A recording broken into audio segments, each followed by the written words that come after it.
ہمیں بھی حج نصیب ہوگا ایک روز، ہمیں بھی حج نصیب ہوگا ایک روز، ہم بھی غلاف پکڑیں گے اور یہ دنیا بھول جائیں گے۔ السلام علیکم every, as you know I am Sajal Baig. I hope آپ سب ٹھیک ٹھاک ہوں گے، بخیر و عافیت ہوں گے۔ ویری لانگ ایکچولی گائز میرے پیپرز چل رہے ہیں، انفیکٹ میرا تھرڈ کو لاسٹ پیپر ہے۔ آج میرا پبلک پالیسی کا فائنل پیپر تھا سیکنڈ سیمسٹر کا، اور میں ابھی پیپر دے کے آئی ہوں، تو میں نے سوچا کہ کافی ٹائم ہو گیا کوئی ویڈیو نہیں اپلوڈ کی یوٹیوب پہ، اور مجھے کافی زیادہ میسیجز بھی آ رہے تھے سجل اب آپ پاپولر ہو گئی ہیں تو آپ ویڈیو نہیں اپلوڈ کریں گی۔ نہیں، بالکل بھی نہیں، جو ذمہ داری اللہ تعالیٰ نے ہماری لگائی ہے انشاءاللہ رہتی دنیا تک اور آخری سانس تک میں وہ ضرور نبھاؤں گی، اور وہ ذمہ داری ہے مصطفیٰ کا دین پھیلانے کی۔ ایز یو نو میں کہتی ہوں کہ دین اور دنیا ساتھ چلانا مشکل ہے لیکن ناممکن نہیں ہے۔ تو آج ہم حج کے فریضے پہ تھوڑا سا غور کر لیتے ہیں، کیونکہ حاجی جا رہے ہیں اور وہ حج کا فریضہ ماشاءاللہ ادا کر کے انشاءاللہ لوٹیں گے خیر و عافیت سے۔ لاسٹ ویڈیو جو میں نے ٹک ٹاک پہ اپلوڈ کی تھی، میں نے اس میں بتایا تھا کہ حج کا فریضہ جو ہے ہر مسلمان مرد اور عورت پہ فرض ہے، اور اس کی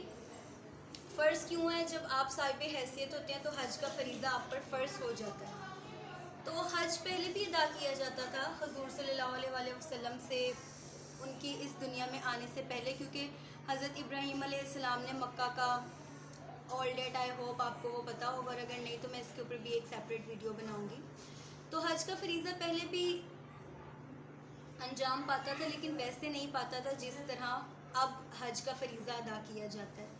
اور پہلے جو تھی وہ بہت فضول قسم کی رسومات تھیں،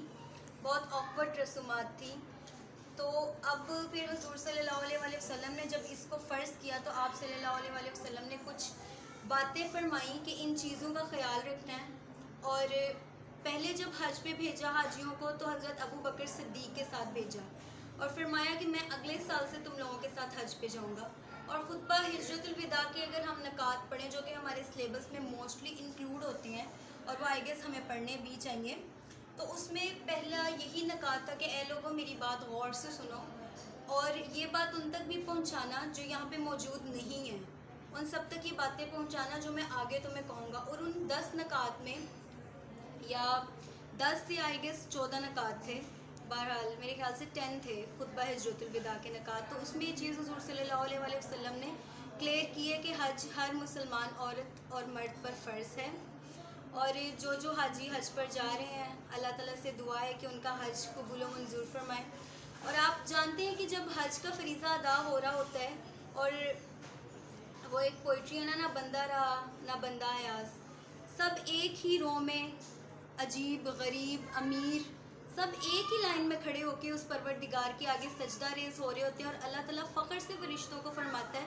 دیکھو تو صحیح یہ آج یہاں پہ کیا کہنے آئے ہیں، یہ کیا کہتے ہیں؟ تو فرشتے فرماتے ہیں اے پروردگار، یہ کہتے ہیں لبیک اللہم لبیک، اے میرے خدا میں حاضر ہوں میرے مالک و مولا۔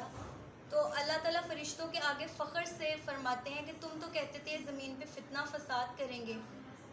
لیکن یہ تو ایک جستہ کھڑے ہو کے، ایک جستہ بیٹھ کے، ایک جستہ مجھے سجدہ کر رہے ہیں، اور یہ مجھے کہہ رہے ہیں کہ بے شک تو تھا، تو ہے اور تو ہی رہے گا۔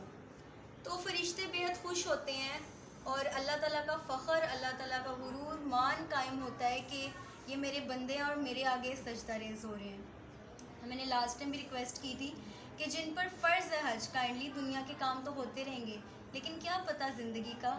یہ خوبصورت فریضہ جو ہے قربانی سے پہلے ہمیں ادا کرنا چاہیے، اور چونکہ عرفہ کا روزہ بھی آتا ہے اور وہ بھی اسپیشل ہمیں رکھنا چاہیے۔ تو جتنے بھی حاجی حج پہ چلے گئے ہیں، حاجنیں حج پہ چلی گئی ہیں، اور آپ سب سے ریکویسٹ ہے کہ میرے لیے لازمی دعا کیجیے گا کہ اللہ تعالیٰ مجھے بھی اس خوبصورت فریضے کو سر انجام دینے کی توفیق عطا فرمائے۔ I will come with a next new video, تب تک کے لیے تھینکس اینڈ اللہ حافظ۔